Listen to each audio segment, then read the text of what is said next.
Hello to all of you. Good morning, good afternoon, good evening, जब भी हमारा video आप देख रहे हैं। तो इसी के साथ हम लोग इस बार आ गए हैं क्वेश्चन प्रैक्टिस के सेशन में, जो कि बहुत इंपॉर्टेंट था हम लोग के लिए। जिस तरह हमने हमारा पहला वीडियो आया आपके लिए कि सर क्वेश्चंस प्रैक्टिस करना बहुत ज़रूरी है, हम लोग को एकदम ज़रूरी है। और नो डाउट हम लोग इस पे खड़ा उतरेंगे। ठीक है, आप लोग को अच्छे से आवाज़ जा रही होगी आई थिंक। क्या सर जा ही रही है क्या? हाँ, ठीक है। चलिए, मैं भी कंफर्टेबल हूँ, आप भी कंफर्टेबल होंगे। तो पेन पेपर लेके बैठ जाएंगे आप लोग सारे लोग। ठीक है तो पेन पेपर लेके आप लोग बैठ जाइए। और आज हम लोग प्रैक्टिस करने वाले हैं करंट इलेक्ट्रिसिटी पे बेस्ड सवाल, जो कि आपके सामने आ चुका है। और हमने बहुत सारे क्वेश्चंस लाए हैं आज। ठीक है, जिससे कि आपको बनाने में बेसिक क्वेश्चन हम लोग स्टार्ट करेंगे और बेसिक लेवल से लेके धीरे धीरे लेवल अप करेंगे। ठीक है, और लास्ट में फिर आपको मैं, तो क्या होता है ना कि जब हम लोग एक छोटा छोटा लेवल पे पहले क्वेश्चन कर लेते हैं, फिर एक मीडियम लेवल पे करते हैं, फिर थोड़ा सा डिफिकल्ट लेवल पे, फिर एडवांस लेवल पे, तो ये एक पैटर्न बन जाता है। इससे क्या होगा ना कि आपसे कहाँ पे आपका दिक्कत हो रहा है, किस टाइप के सवाल में अगर आपको दिक्कत हो रहा है, ये आप आसानी से आपका पकड़ लोगे आप, और उस पर फिर वर्क करके आप अपना अच्छा कर सकते हो। क्लियर है? तो चलो हम लोग स्टार्ट करते हैं आज का करंट इलेक्ट्रिसिटी पे एकदम बेसिक सवाल। लेकिन उससे पहले आपको मैं थोड़ा सा इंट्रोडक्शन देना चाहूँगा। ठीक है, थोड़ा सा इंट्रोडक्शन देना चाहूँगा। जस्ट लाइक इंट्रोडक्शन मतलब क्या, करंट पे बेस्ड कुछ कुछ आपने फॉर्मूलाज पढ़ा होगा। जैसे कि मैं आपको बताता हूँ, जैसे कि आपने करंट पढ़ा ही होगा। सिंपल सबसे जो करंट का जो सबसे जनरल फार्मूला है, ध्यान से समझिएगा अच्छे से। जो सबसे आई इक्वल टू हमने क्यू अपॉन टी से स्टार्ट किया है, चार्ज अपॉन टाइम से, सिंपल फार्मूला। ठीक है, ये पढ़ा मैंने क्लासरूम में दिया है, बस मैं क्वेश्चन प्रैक्टिस करवाने आया हूँ।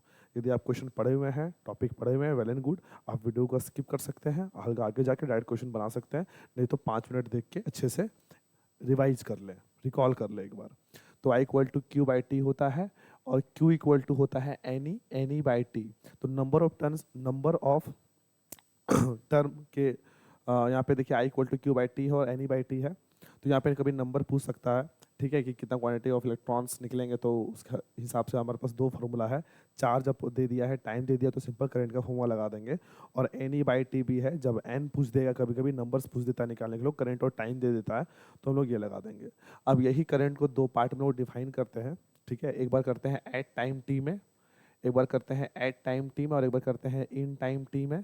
ठीक है, एट टाइम टी में और दूसरा इन टाइम टी में। At time T that means instantaneous current. ठीक है, तो जिससे कि हम बोलेंगे I equal to d Q upon d T. ठीक है, ये सारा आपको पढ़ाई आपने पढ़ा होगा। और इन टाइम में एवरेज करते हैं, तो आई एवरेज इक्वल टू हम लोग करते हैं del q upon del t. Okay, देखो ध्यान से आप समझना कि चार्ज देके करंट निकालने को बोलेगा तो डिफरेंशिएशन करेंगे। ठीक है, अब हम लोग यहाँ पे डी क्यू इक्वल टू लिख सकते हैं आई डी टी। तो यहाँ पे इंटीग्रेशन कर दे तो डी क्यू का इंटीग्रेशन क्यू, और integration of I D T. मतलब कि यदि आई दिया हुआ रहेगा और चार्ज निकालने को बोलेगा तो हम लोग इंटीग्रेशन करेंगे, कोई दिक्कत वाली बात? ठीक है। और अगर करंट देख के एवरेज करंट निकालने को बोले, करंट देख के यदि एवरेज करंट निकालने को बोले, तो integration of I D T upon integration of D T. ठीक है, ये फॉर्मूला तो सबको क्लास 11 से ही पता होगा। ठीक है, ये फॉर्मूला बहुत ज़्यादातर यूज होता है। ठीक है, integration of I D T upon of integration of D T. Clear है यहाँ तक? चलो आगे बढ़ते हैं हम लोग। तो इसी प्रकार सब हम लोग देखते हैं। तो करंट एक तरह का स्केलर क्वांटिटी होता है, ये वेक्टर नहीं होता है, डायरेक्शन से कोई मतलब नहीं है इसको। ऐसा है क्या? अरे नहीं, करंट के पास डायरेक्शन होती है, लेकिन फिर उसके बावजूद भी वो वेक्टर नहीं है, क्योंकि ये वेक्टर लॉ ऑफ एडिशन को फॉलो नहीं करता है। ठीक है, तो ये वेक्टर लॉ ऑफ एडिशन को फॉलो नहीं करता है। तो जब नहीं करता है तो ये क्या कहलाएगा सर? ये स्केलर कहलाएगा। ठीक है, चलिए यहाँ तक क्लियर है हमारा। अब आगे हम लोग बढ़ते हैं कि आखिर करंट का दिशा किधर होता है। तो बोल सकते हैं इसको दो तरीके से, या तो करंट का दिशा किधर होता है, तो इलेक्ट्रॉन जिधर चलता है जस्ट उसके कन्वेंशनली माना गया है कि जस्ट उसके अपोजिट में करंट चलता है। या तो बोल सकते हैं opposite to the flow of electron, या फिर बोल सकते हैं in direction of positive charge. दोनों बात सेम है। अगर इलेक्ट्रॉन इधर जा रहा होगा तो पॉजिटिव इधर जा रहा होगा, तो इलेक्ट्रॉन के अपोजिट बोलो या फिर लॉन्ग द पॉजिटिव बोलो, बात बराबर है। तो करंट सिंपल अलजेब्रा आप कर सकते हैं, या अलजेब्राइक सम कर सकते हैं इसमें हम लोग। ठीक है, चलिए यहाँ तक क्लियर हो गया अच्छे से। आप समझिए कि मान लो ये हमारा एक कंडक्टर है जिसका क्रॉस सेक्शनल एरिया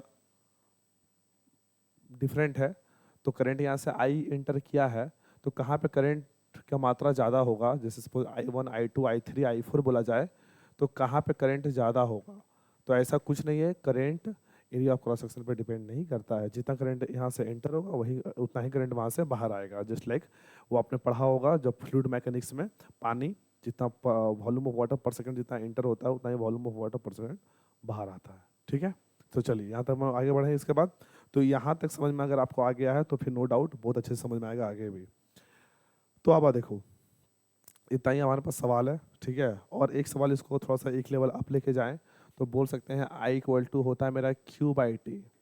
क्लियर है, समझ में आया?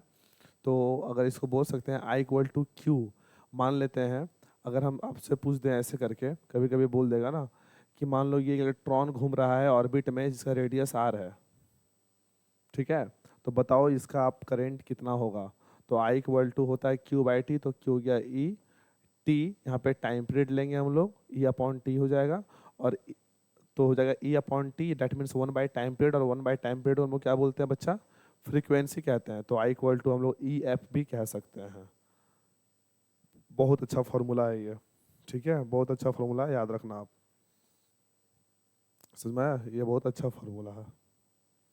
तो I equal to EF। Clear है, समझ में आया? अच्छा, वीडियो लैग तो या फिर रुक तो नहीं रहा है? अगर ऐसा हो रहा तो आप थोड़ा कमेंट बॉक्स में बता देना। वो लगता नहीं रुक रहा है, लेकिन फिर भी मेरे को ऐसा एहसास हो रहा था तो इसलिए मैं बता दिया आपको एक बार। ऑटो फोकस तो नहीं ना हो रहा है? हाँ ठीक है, ठीक।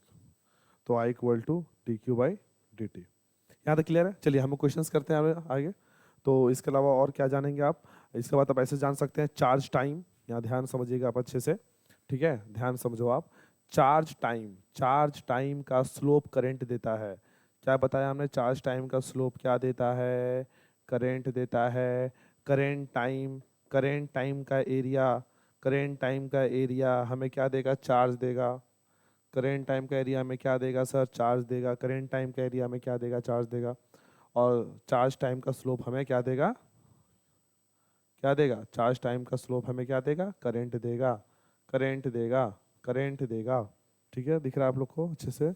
ठीक है, करंट देगा। क्लियर है यहाँ तक? आगे बढ़े अब हम लोग क्वेश्चंस की ओर। आइए क्वेश्चंस की ओर बढ़ते हैं हम लोग। तो क्वेश्चन की ओर देखिए आप लोग, आपके सामने पहला क्वेश्चन है, बहुत अच्छा प्यारा सा क्वेश्चन है, ध्यान से समझना अच्छे से आप लोग, ठीक है। ऑटो फोकस मैनुअल, एक मिनट, थोड़ा सा वेट।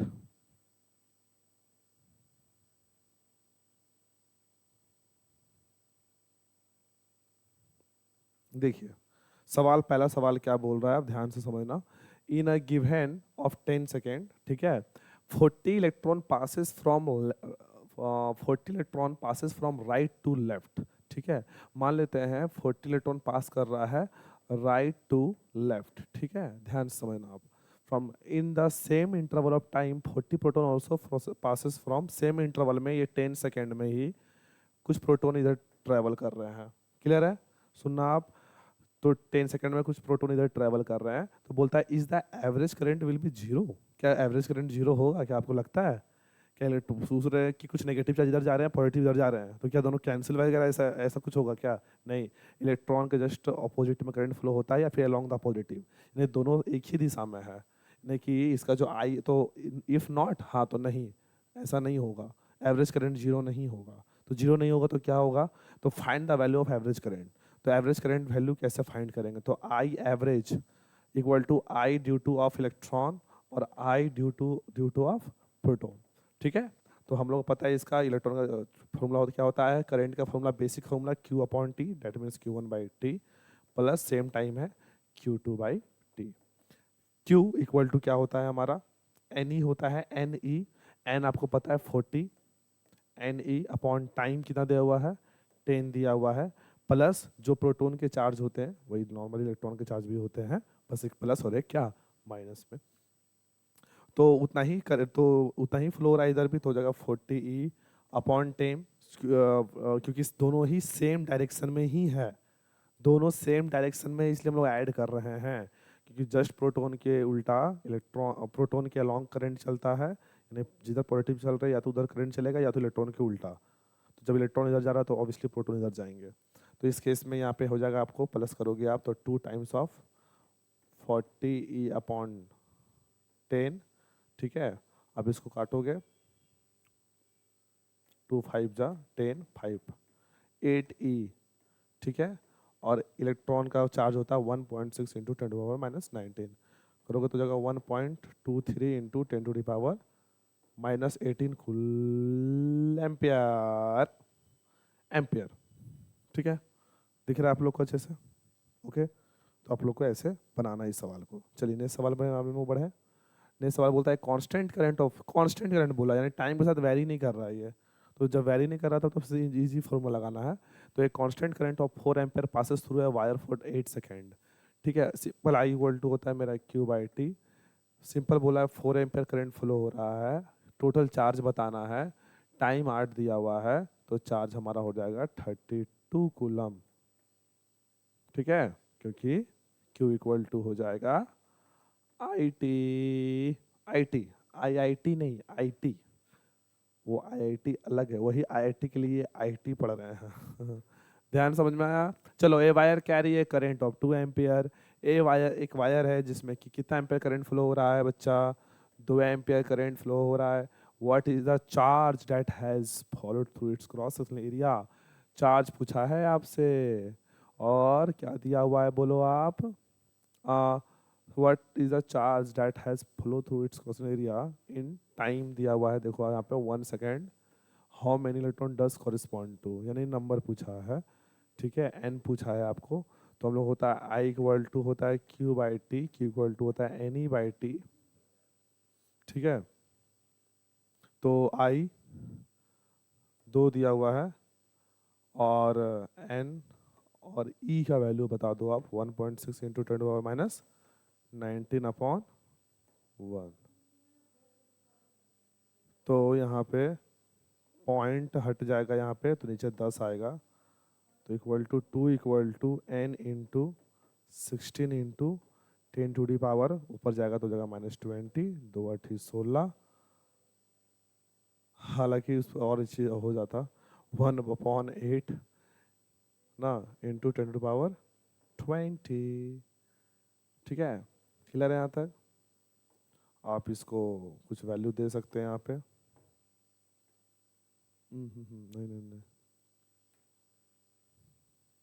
ठीक है यहाँ तक कोई दिक्कत वाली बात?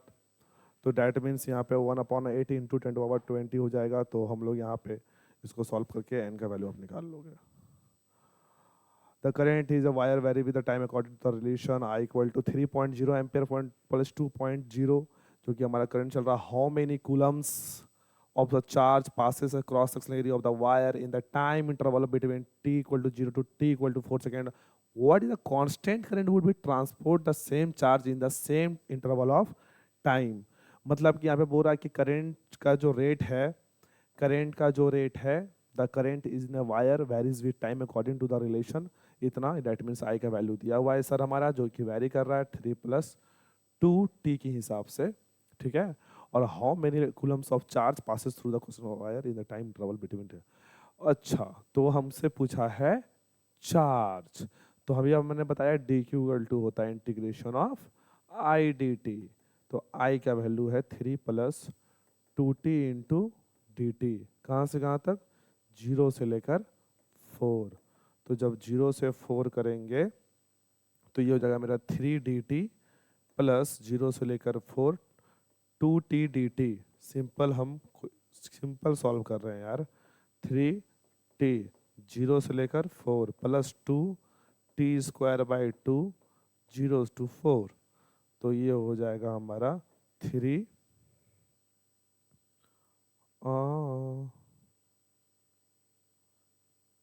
ठीक है ना? हाँ सब ठीक है। तो ये होगा मेरा 4 - 0 upper limit minus lower limit plus 2 अपर पुट करो, 4 का स्क्वायर 4 को 16, 16 - 0/2, 2 से 2 कट जाएगा, 12 + 16 = 28, 28 कूलम चार्ज। ठीक है, तो बोलता है how many coulomb of charge passes cross section, कितना चार्ज पास होगा उस क्रॉस सेक्शन एरिया से कितना टाइम में, इतना के इतना बीच में। तो लिमिट हम लोग वही लेंगे, इतना कितना बीच पूछ रहा तो वही लिमिट लेंगे हम लोग। ठीक है, और अभी आपको पीछे हमने फॉर्मूला बताया, वही हमसे किया। What is the constant current would be transfer the same charge. Constant current पूछा तो कांस्टेंट के लिए तो हम लोग बताएं आई इक्वल टू होता है सिंपली क्यू बाई टी। क्या होता है, क्यू बाई टी। तो आई इक्वल टू चार्ज कितना है, चार्ज बता दो आप, 28 कूलम है, टाइम वही 4 सेकेंड, डेट मीन्स 4, 7 चौके 28, डेट मीन्स 7 एम्पियर करंट का फ्लो होगा। यही कांस्टेंट करंट फ्लो होगा same charge in the same time के लिए। क्लियर है यहाँ तक, समझ में आया अच्छे से आप लोग को? बेसिक बेसिक सवाल कर रहे हैं हम लोग, ठीक ना। चलो आओ, find the current passes through the wire decreases linearly 10 ampere to 0। दो 10 एम्पियर से 0 हो गया है इन 4 सेकेंड में। तो बोलता है find the total charge through the wire, total charge क्या होगा। तो अभी हमने बताया ना करंट टाइम, ये एम्पियर, ये टाइम यानी current I I I, current time का एरिया, ये वाला एरिया क्या देता है। तो कैसे निकाल लेंगे, हाफ इंटू चार्ज निकालना, half into base into height निकाल दो, यही आपको करंट दे देगा सर, सॉरी मतलब यही आपको चार्ज देगा, एरिया अंडर इसका एरिया। ठीक है, तो हो जाएगा हाफ बेस बोलो आप 4 इंटू 10 20 कूलम चार्ज फ्लो होगा सर, 20 कूलम चार्ज फ्लो होगा सर। ठीक है, इसका एरिया निकाल दो, आप आ जाएगा आंसर। ये सवाल आप कर लोगे क्या, ये सवाल जस्ट जो हमने पहले वाला सवाल किया उससे थोड़ा सा भी आप नहीं बोलेंगे हम, सेम सवाल है, बस थोड़ा सा रेशियो बोल दिया है। देखो यहाँ पे करंट दिया हुआ है, ये टाइम दिया हुआ है। ठीक है, ये करंट दिया हुआ है, ये टाइम दिया हुआ है, करंट दिया हुआ है, टाइम दिया हुआ है। The plot represent the flow of current through a wire at 3 different time, 3 different time में यहाँ पे देखो करंट फ्लो किया है। The ratio of flowing through the wire different times, ये तीनों ही का डिफरेंट डिफरेंट टाइम में तो यहीं पे बना देते हैं। यहाँ देखो ये रेक्टेंगल है तो इसका बताए ना, इसका एरिया ही आपको देगा, इसी का एरिया दे देगा, इसी का एरिया दे देगा। इसका एरिया क्या होगा, लेंथ इंटू ब्रेथ, गैप 1 का है और ये 2 का है, तो 1 इंटू 2 2:2। ये देखो गैप 2 का, ये इंटू 1 2 इंटू 1 2, और ये देखो half into base into height, तो हाफ इंटू बेस 2 का और हाइट 2 का, 2 2 कट गया, तो 2:2:2, डैट मीन्स 1:1:1, ये आंसर होगा। ओके, क्लियर है अच्छे से, समझ में आया अच्छे से क्या। चलो नेक्स्ट सवाल करते हैं हम लोग, आओ। इन ए क्लोज सर्किट द करेंट, अच्छा वही देखो आप, instant of time is given by, video को पॉज करो खुद से सॉल्व करो आप लोग। देखो नंबर ऑफ इलेक्ट्रॉन्स पूछा है flowing in the time interval 0 to 50 second, 0 to 50 second तक में, 0 to 50 सेकेंड तक में कितना इलेक्ट्रॉन फ्लो करेगा, इलेक्ट्रॉन पूछा है, कितना नंबर पूछा है, नंबर। तो सर आपने तो बताया है कि I equal to Q by T होता है, हाँ तो क्यू इक्वल टू होता है एन ई बाई टी, हाँ तो q equal to N e हुआ ना सर, हाँ।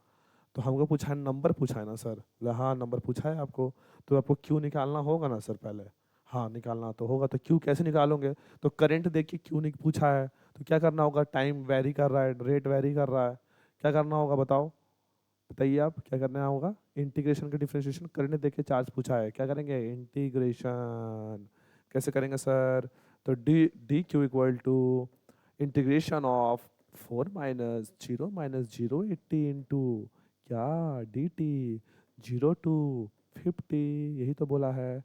तो हो जाएगा 4, डाइड कर रहे हैं 4 इंटू डी टी, और डी टी का इंटीग्रेशन टी, एक स्टेप जंप कर रहे हैं हम, प्लस 0.08 टी डी टी का integration T square by 2 0 to 50। तो ये हो गया मेरा 50 -0 - 0.08, अपर बोलो 50 का स्क्वायर 2500 -0/2, तो ये हो जाएगा मेरा 5 चौके 20 200। यहाँ देखो फटाक से कटा, फटाक से काटे, पॉइंट हटाएंगे 0 0 0 0, पॉइंट हटाएंगे 0 0, ये 0 0, ये 0 0 कट जाएगा, 4 बार में 25 चौके 100, 200 में 100 गया तो 100। ठीक है, अरे सर तो ये क्या आया सर, ये चार्ज आ गया सर 100।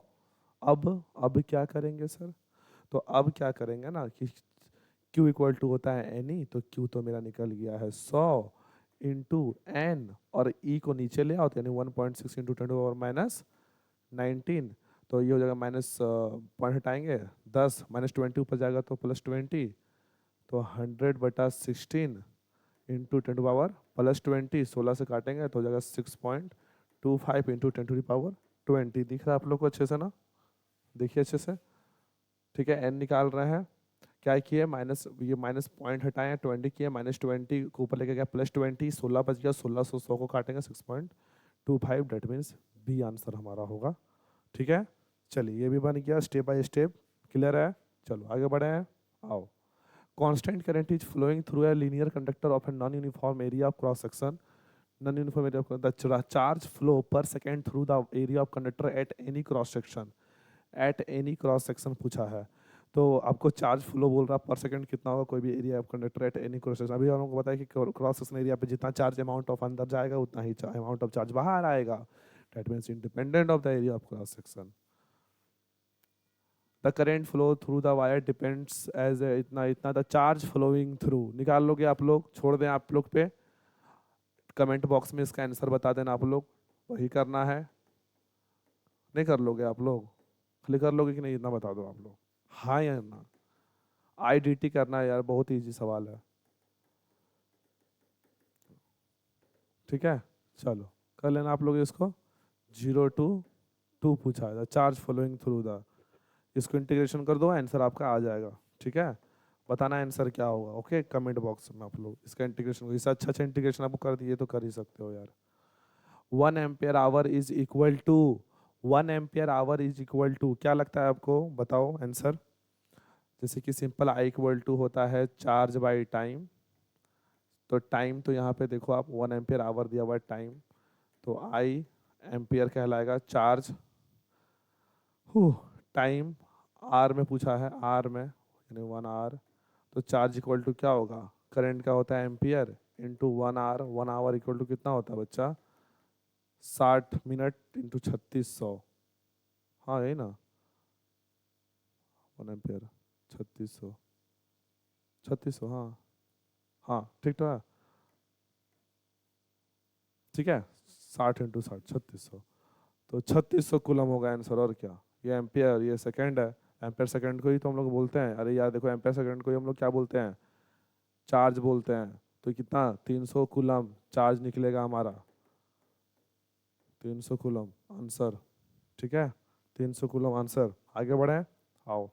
अच्छा, फिर यहाँ देखो, आप पूछा if electric current flow through an electric bulb, electric current दिया हुआ है, बोलो कितना दिया हुआ है, यहीं पे बना दे रहे हैं, 3.2 एम्पियर दिया हुआ, the number of electron flow through wire, अरे नंबर पूछा है यार, टाइम दिया हुआ है 1 सेकेंड, वही I equal to Q by T, Q equal to N E by T, 3.2 equal to N into 1.6 into 10⁻⁻19 बटा टाइम 1 दिया हुआ है, ये कट जाएगा, पॉइंट से पॉइंट 16 दूना 32, 2 इंटू 10⁻19 आएगा आंसर इसका, ठीक है, ओके, समझ में आया, क्लियर है, समझ में आया ना अच्छे से। तो चलिए, यही इतना ही सवाल था, और भी सवाल है क्या, थोड़ा देख लेता हूँ, नहीं नहीं इतना ही सवाल है, इतना सवाल है, फिर आपको फिर नेक्स्ट क्लास में और भी सवाल लेके आऊँगा, तो आप लोग करोगे, ठीक है। तो इस तरह से मैं बेसिक बेसिक सवाल लेके आऊँगा। अब नेक्स्ट क्लास में ड्रिफ्ट वेलोसिटी पे सवाल करेंगे, ठीक है। तो इतना आप लोग अच्छे से कर लोगे, यहाँ पे हम छोड़ दिए थे, इसको आप बना लेना, एन निकालना है इसमें, ठीक है। तो आई होप आप लोग सारा अच्छे से कर लोगे, तो जो मैं बोला हूँ आप लोग कर लेना, इसका भी बना ही दिया, तो एक क्वेश्चन दिया हूँ, उसका कमेंट बॉक्स में कमेंट कर देना आंसर आप, ये आंसर क्या होगा, ठीक है। तो आई होप आप लोग को पसंद आया होगा ये 10 क्वेश्चन आपने जो बनाया, ये 10 क्वेश्चन हो गया, बेसिक सवाल था ये, कि जस्ट बस वैल्यू और इंटीग्रेशन का कॉन्सेप्ट आपको आ रहा है या नहीं, करंट में चेक करना, वो आपको सिखा दिया हमने। फिर आएंगे एक लेवल अप लेके सवाल, फिर एक लेवल अप, फिर एक लेवल अप, फिर आएगा सर्किट एनालिसिस का, बहुत जोरदार जोरदार सवाल लाएंगे। आप लोग बस अच्छे से बने रहिए और अच्छे से प्रैक्टिस करते रहिए। मिलते हैं नेक्स्ट पार्ट में करंट का, अभी तो फर्स्ट पार्ट था ये, ठीक है। हाँ, बहुत सारे पार्ट्स आएंगे लगभग, देखते हैं, ठीक है। तब तक के लिए टाटा बाय बाय, जय हिंद जय भारत।